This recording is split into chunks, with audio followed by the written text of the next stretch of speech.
Now, as we heard at the outset, the UK Prime Minister Keir Starmer has ramped up pressure on Israel to end the war in Gaza, saying the UK could recognise a Palestinian state in a few weeks' time. This is news that's enraged the Israeli Prime Minister Benjamin Netanyahu, who says such a move is a gift to Hamas. Around 140 countries already recognize Palestine. France made a similar pledge a few days ago, and now Canada, Australia, Finland, New Zealand, and other countries are reported to be preparing to do the same.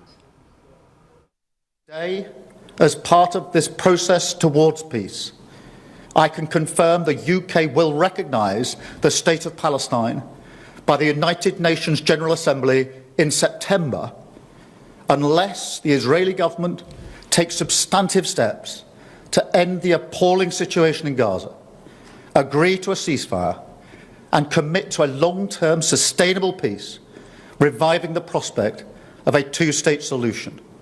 And this includes allowing the UN to restart the supply of aid and making clear that there will be no annexations in the West Bank. Meanwhile, our message to the terrorists of Hamas is unchanged and unequivocal. They must immediately release all of the hostages, sign up to a ceasefire, disarm, and accept that they will play no part in the government of Gaza. We know the central question for Middle East peace is implementation of the two-state solution, where two independent, sovereign, democratic states, Israel and Palestine, live side by side in peace and security. My central question to those who stand in the way is this: what is the alternative? A one-state reality where Palestinians are denied equal rights and forced to live under perpetual occupation and inequality? Or a one-state reality where Palestinians are expelled from their land? That is not peace. That is not justice.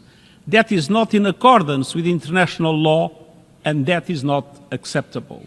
The only realistic, just and sustainable solution is two states, Israel and Palestine, living side by side in peace and security, within secure and recognized borders on the basis of the pre-1967 lines, with Jerusalem as the capital of both, in line with international law, UN resolutions, and other relevant agreements.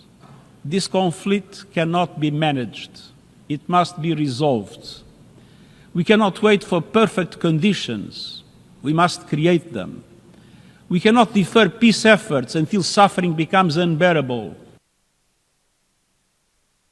And that's the UN Secretary General there, Antonio Guterres, and before him we heard from the British Prime Minister, Sir Keir Starmer. Well, for his assessment, I'm joined now on the line from London by the international affairs analyst, Dr. Marek Lasckiewicz. Good to see you, Dr. Lasckiewicz. Does it make a blind bit of difference to Israel what the UK says about recognizing Palestinian statehood in a few weeks' time? Yes, it does make a difference, but it is not of primary importance. Only USA counts as primary importance, both militarily and diplomatically. But UK, like France, is a very important diplomatic power in its own right, and therefore that is prepared to do this is a major step, and therefore the likelihood of Palestinians being expelled has dropped a notch further down. Number two, it is important to remember that Keir Starmer is perhaps the leader closest to America and to Donald Trump. So Donald Trump must have known about this. Keir Starmer unquestionably must have first discussed it with him. And it is quite possible that Donald Trump is looking to see what the result will be. In other words, that what Keir Starmer has done is, so to speak, being a trailblazer for America in this sense. However, it remains that America is not committed to this. It is sending its envoy to examine the situation. And so from that point of view, no, it is not of primary importance, but it is of some importance that he has said so. And of course, the Israeli populace is not always on the same page as the Israeli government. I mean, is it hitting home to the Israeli people that the British Prime Minister Keir Starmer and the French President Emmanuel Macron are effectively expressing the doubts the international community has about the policies of the Israeli government, and as such, more countries, especially in Europe, might follow their lead? I think more countries will follow their lead, because if England and France, who are big political diplomatic heavyweights, have done so, I do expect other countries to follow as well. There are 3 points. Yes, the Israeli populace does take this into account. Please note that Israeli groups have now accused the Israeli government of genocide. And this is in itself very important, because there is a clear now internal opposition as well to the Israeli government. So that in many ways as important as England and France. And so therefore, yes, it does take note. Yes, it is getting through to the Israelis. There is a problem. However, the Israeli government does have support, and it is in power, and therefore of itself, this will not actually change its course. Well, as you hinted earlier, I mean, Prime Minister Benjamin Netanyahu seems to be listening to his coalition partners and, of course, to Donald Trump.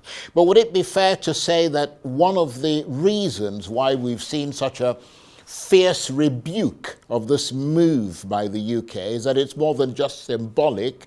It's seen as a threat to the position of the Israeli government. I mean, and now we're hearing that Canada, Australia, Finland, New Zealand, and other countries are preparing to do the same as the UK and France.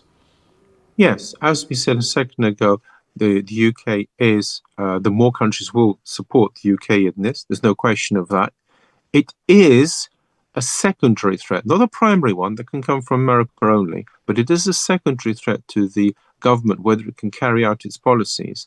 Moreover, in terms of PR, it is a severe defeat for the Israelis. But then again, Donald Trump, when he was still not president, did point out that Israel was losing the PR campaign. He said that some time ago. And that therefore, from this point of view, it is again a disaster. But what this means is, will the Israeli government change course? As long as there are no fresh elections, as things stand, they don't have to. And what's more, please note, the extreme right wants change and is in a position to pursue it to some degree, because President Netanyahu cannot easily resign. He faces charges if he does. He cannot resign, because then everything he has tried to achieve will have gone. And please remember, he has stated that it will never happen on his watch. There'll be a two-state solution. And that therefore the real time this should have been implemented is 10 years ago, 15 years ago, when Netanyahu could have dictated terms.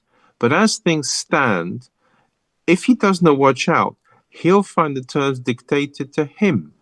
This is a problem, because never before has Israel been so isolated. And incidentally, American isolation is becoming very clear as well. Indeed.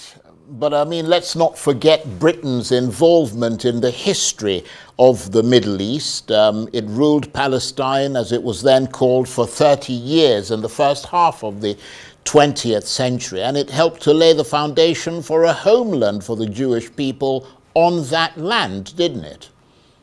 Yes, quite right. In fact, it's promised two things simultaneously. It's promised Palestinian for Arabs and Israel for Jews, both on the same place, which is, to say the least, a mess.